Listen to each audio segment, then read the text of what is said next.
Kylie Minogue has spent decades dazzling the world with her music, her energy, and a presence that feels almost larger than life. But behind that sparkling image lies a story most people never saw coming. A story shaped by illness, loss, heartbreak, and a kind of quiet courage that rarely makes the headlines. And now, at 57, the full picture is finally coming into focus. In 2021, Kylie received a second cancer diagnosis. She told nobody. No announcement, no press statement, no wave of public sympathy.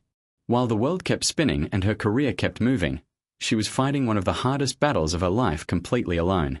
She later described herself during that time as feeling like a shell of a person, too drained to face the weight of public attention while barely making it through each day.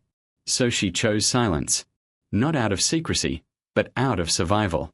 But here's the thing, this wasn't her first time facing cancer in silence. Far from it. Her first diagnosis came in 2005, at 36 years old, right at the peak of everything she had worked for. One moment she was performing to tens of thousands of fans under blazing stage lights. The next, she was cancelling tours, beginning chemotherapy, and disappearing from the spotlight entirely. The world watched with worry as one of pop music's brightest stars simply vanished. And when she came back, she wasn't the same person who had left. She returned stronger, yes, but also quieter, more aware. Fame no longer felt untouchable. Life itself felt fragile in a way she had never understood before. Every ordinary morning, every quiet moment with a loved one, every chance to make music again became something she held a little more carefully. That chapter didn't just change her routine. It changed who she was. But what most people don't know is what she chose to do before beginning treatment, and the heartbreak that came with it.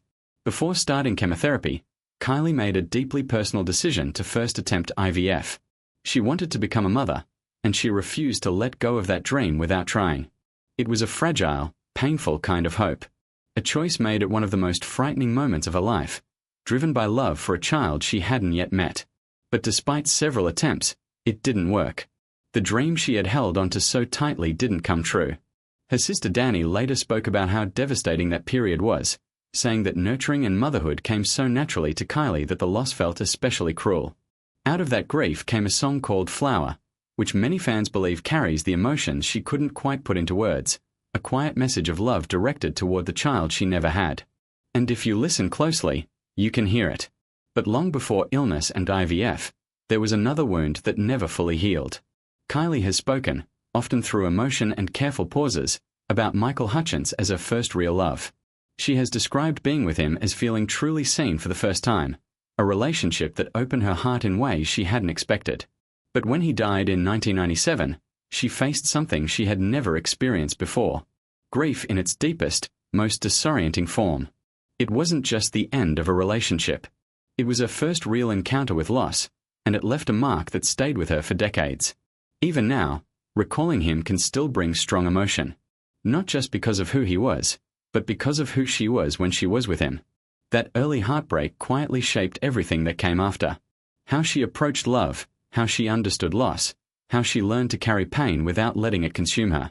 And carry pain she did, more than most people ever realized. Even as millions danced her songs and celebrated her return with hits like Padam Padam, she was quietly holding a truth nobody knew. That the cancer had come back. That she had faced it alone. That survival, for her, was never a single event but an ongoing, private act of courage.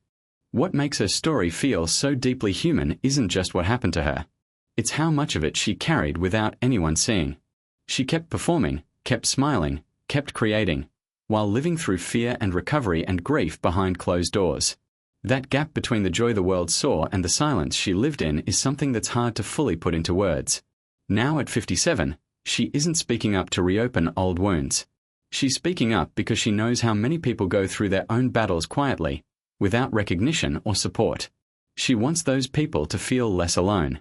She wants them to know that cancer doesn't end when treatment does. That healing is long, and slow, and often invisible.